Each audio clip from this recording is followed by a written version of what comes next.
closure. I want closure. There's no such thing as closure. Please, I have to see you. Please, please. No. One last time. No. Real quick. 10 minutes. 5 minutes. 1 minute. Annette, we have nothing to talk about. You know I love you. But I'm at this point... I know. I can't hear all this again. Please, I just need closure. There's no such thing as closure. I just need closure. I know that I can get closure. 10 minutes, please. Okay. When? Let's meet at the bench by the river, right now, where we had our first kiss. Now? The bench at 11 at night? Come on, Annette. Can you just come over? Come over? I mean, it's late, and if it's so important for this to be right now... That is not what this is about. No, I didn't mean... I need closure, David. I just need closure. David met Annette by the river. Wow. You look really amazing. Thank you, said Annette with a 2 blinks and you'd miss it half curtsy at once feminine and mean. For the first time in her life, Annette looked exactly the way she wanted to look. Her hair was mostly neat, mostly down. She wore a simple dress that was the exact medium shade of red of all the shades of red in the world. It wasn't even that hard to look this way, she noted, as she caught a last look at herself in the mirror on her way out. It just took some effort and thought and luck, a reasonable but attainable amount more of each than usual. A good lesson to learn for the future, she thought. A future that could begin tonight, right after she got closure.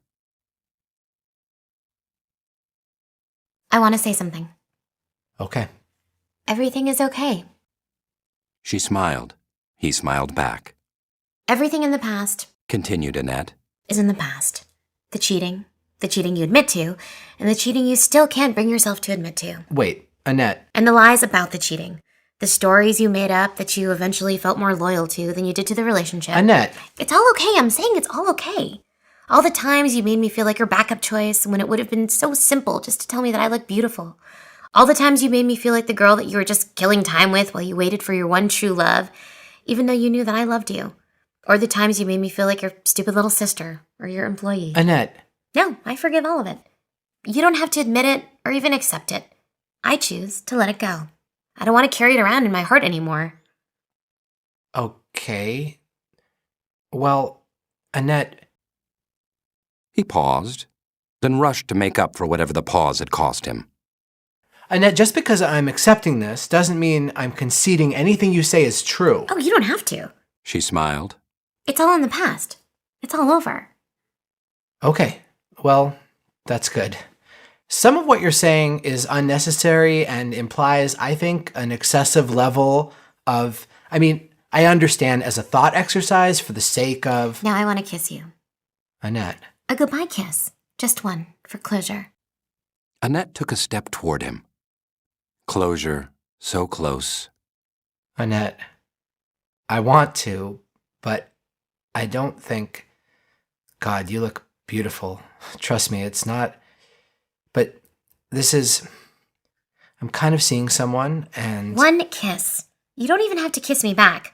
I just need to kiss you goodbye for closure. One last time, okay? Okay. Open your mouth and close your eyes, said Annette, coyly. I thought you said I didn't have to kiss back, said David, coyly. Well, then maybe you can keep your mouth closed if you want, said Annette, coyly. David half opened his mouth and closed his eyes. Annette kissed him. While she held the kiss, she pictured everything she could remember from the relationship in chronological order, from the first email to the last text message, and every kiss and laugh and fight in between. When she had pictured absolutely everything she could bring herself to remember, which was everything, she visualized herself literally kissing the block letters of the word goodbye. As the E started to fade in her mind, and her real lips stayed on his real mouth, she held out her left hand and snapped her thumb and index finger together, the softer and more difficult version of the snap. And 8 men, masked in black, descended swiftly towards her ex-boyfriend, quiet enough for all their footsteps to be flattened by the squish of her kiss. The first man injected David's neck with a clear liquid that knocked him unconscious. A second man pulled David's phone out of his front pocket, right where Annette had told him it would be.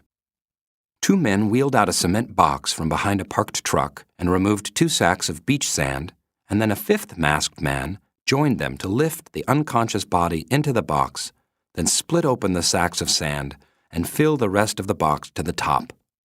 A sixth man fastened a cement lid to the top of the box on a preset row of hinges, and then, together with the third and fourth men, carried the box to the edge of the river and tilted it in, while the seventh man swept up all the miscellaneous bits of debris that had accumulated into an opaque plastic bag. The second man, still holding the phone of the man in the box, showed what he had been typing into the phone to the eighth masked man, who had been simply watching everything as it unfolded and nodding, and who now nodded more as he read. To everyone I love, and a few who just got on this list off my spam folder, haha, I'm writing because I needed you to know that after a lot of soul-searching, I've decided I need to drop out for a while, as it were.